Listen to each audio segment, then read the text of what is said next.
Vieux comme le monde, un énorme trou sans fond dégage des odeurs nauséabondes qui se diffusent dans les environs. Des sons étranges proviennent des profondeurs de ce puits mystérieux. Les gens ont trop peur de marcher à proximité et même de simplement parler de ce trou. Si tu regardes en bas, tu ne verras que des ténèbres oppressantes. Tout cela ressemble à l'intrigue d'un film d'horreur. Mais c'est la réalité. Ce trou effrayant existe vraiment. Et maintenant, nous allons nous y rendre pour découvrir ce que c'est. Tu prends un avion et tu vas en Asie du Sud-Ouest. Ensuite, tu te rends au sud de la péninsule arabique. Tu prends la voiture et tu te rends à l'endroit appelé le puits de Barout. Personne n'accepte de t'accompagner, car ils pensent que cet endroit est très dangereux. Il est situé dans le désert de la province d'Al-Mara au Yémen. Pour s'y rendre, il faut traverser des dunes et des plaines sans vie. Plus tu te rapproches du trou, plus les alentours deviennent silencieux. Il n'y a presque pas de végétation et tu ne vois pas d'animaux. Seuls quelques oiseaux te survolent. Ton GPS indique que tu es presque arrivé. Tu arrêtes la voiture, tu descends, et une odeur désagréable se faufile immédiatement dans ton nez. Tu n'arrives pas à savoir ce que c'est. Certaines personnes pensent que le trou sent l'œuf pourri. Tu couvres ton nez d'un bandage et tu avances. Tu sens toujours l'odeur, même à travers le tissu. Tu fais quelques pas en avant et tu le vois enfin. Un trou géant au milieu du désert. Il fait 30 mètres de large. C'est presque la taille d'un terrain de basket. Ce n'est pas la taille qui t'effraie, mais l'obscurité. C'est tellement noir que tu ne peux absolument rien voir. C'est comme si quelqu'un avait fait une tache de peinture noire au milieu du sable doré. Le soleil brille fort, mais le trou absorbe tous les rayons du soleil. Des gens ont survolé cet endroit en hélicoptère. Les photographes ont utilisé les objectifs les plus puissants de leurs appareils afin d'entrevoir au moins quelque chose. Mais ils n'ont rien vu d'autre que l'obscurité totale. Même un drone spécial a stationné directement au-dessus de la fosse, mais n'a rien pu remarquer. Et l'obscurité y est si impénétrable que personne n'a encore pu en déterminer la profondeur exacte.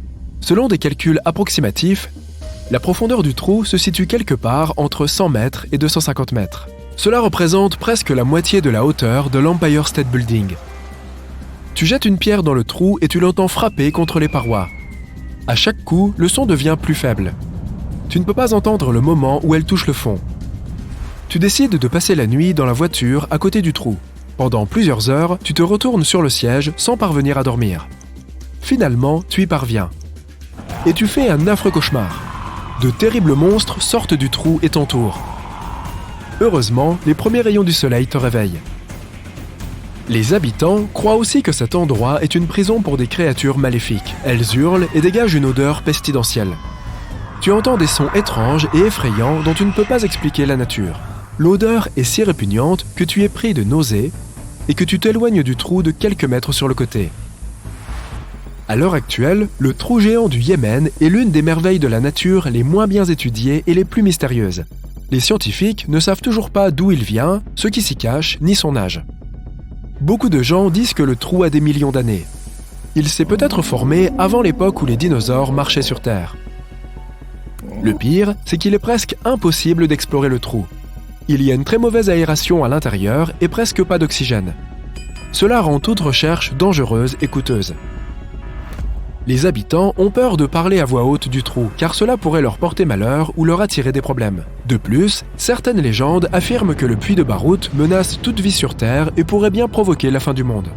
Pendant des siècles, il y a eu des légendes selon lesquelles les mauvais esprits qui vivaient là-dessous en sortaient parfois. Cependant, il existe aussi des hypothèses plus scientifiques. Peut-être que des travaux de construction ont été la cause de ce trou. Il pourrait s'agir d'un forage du sol ou d'une exploitation minière. Tout cela a pu provoquer des vibrations à l'intérieur de la croûte terrestre et créer ce puits insondable. Selon les experts, l'érosion du calcaire ou le déplacement des sels géologiques ou des saumures pourrait avoir créé ce puits. Il existe également une théorie scientifique similaire à la légende de la fin du monde. Elle avance que le grand trou est la bouche d'un supervolcan dormant. À tout moment, il peut se réveiller et cracher 1 million de tonnes de lave et de cendres volcaniques. Peut-être que de nouvelles recherches permettront de résoudre le mystère de ce trou. Maintenant, nous nous rendons près d'un autre trou mystérieux. Cette fois, il n'est pas situé sur la terre ferme, mais dans l'eau. Après les sables chauds du Yémen, tu plonges dans les eaux fraîches de la côte du Belize.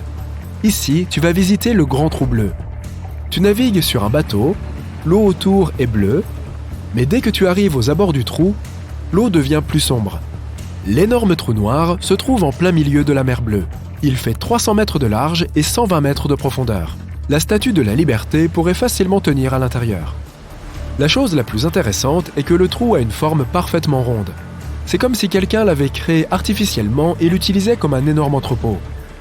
Pendant longtemps, on a cru que le trou avait été créé à l'aide de technologies spatiales ou par des représentants d'une ancienne civilisation disparue. Contrairement au trou au milieu du désert, tu peux descendre dans celui-ci. Et certaines personnes l'ont fait. La théorie de l'origine artificielle de ce trou a été rejetée en 1971. Cette année-là, le célèbre chercheur Jacques Cousteau s'est rendu sur place et a prouvé que le grand trou bleu avait été créé par la nature. Cela s'est produit il y a des centaines de milliers, voire peut-être des millions d'années. Grâce à la structure des formations de stalactites découvertes à l'intérieur, il a découvert qu'un fort tremblement de terre s'était produit sur la planète il y a environ 200 millions d'années. Il y a eu un déplacement de la plaque tectonique. Après cela, le sol s'est davantage effondré et a formé un entonnoir. Cela s'est produit à la fin de l'ère glaciaire, lorsque la glace a commencé à fondre. Mais il ne s'agit pas seulement d'une fosse profonde. Il y a beaucoup de grottes souterraines à l'intérieur. C'est comme un long labyrinthe où l'on peut facilement se perdre. Pour plonger dans cette grotte sous-marine, tu aurais besoin d'une grande réserve d'oxygène et d'une équipe de plongeurs professionnels qui connaissent bien ces labyrinthes. Tu enfiles donc un scaphandre et 2 bouteilles d'oxygène et tu descends dans l'eau. Au début, tu rencontres beaucoup de vie marine. Plusieurs espèces de tortues, des requins, des pieuvres et plus de 60 espèces de coraux. Et plus tu descends, plus le trou semble déserté. Sur les parois lisses, tu remarques les entrées de labyrinthes complexes. Les grottes inondées sont intéressantes avec leurs stalactites et leurs stalagmites, mais tu ne prends pas le risque d'aller loin dans ces grottes. Tout comme à l'intérieur des pyramides égyptiennes, certaines personnes n'ont pas pu retrouver leur chemin ici. Alors, tu décides de descendre jusqu'au fond du trou. Mais tu ne peux pas le faire sans un vaisseau adapté. Tu dois donc payer une petite fortune et louer un sous-marin. Ou bien, tu peux t'asseoir chez toi et regarder la plongée dans cet abîme en ligne. Fin 2018, une équipe de scientifiques est partie en expédition au fond du trou bleu et l'a diffusée en direct. Ils ont réussi à prendre de nouvelles photos à l'intérieur et ont créé la première carte en 3D de ce lieu.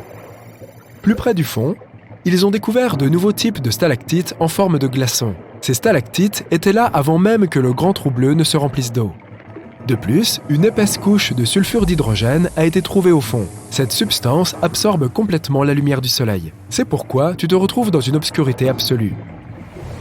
Et dans cette obscurité, dans la partie inférieure du puits, les scientifiques ont trouvé des restes de mollusques, de tortues et d'escargots. Parfois, les créatures marines arrivent ici, mais ne peuvent en sortir à cause du manque d'oxygène. Mais la chose la plus inattendue que les scientifiques aient trouvée ici appartient à des humains. Une bouteille en plastique est parvenue à atteindre la partie la plus profonde du trou.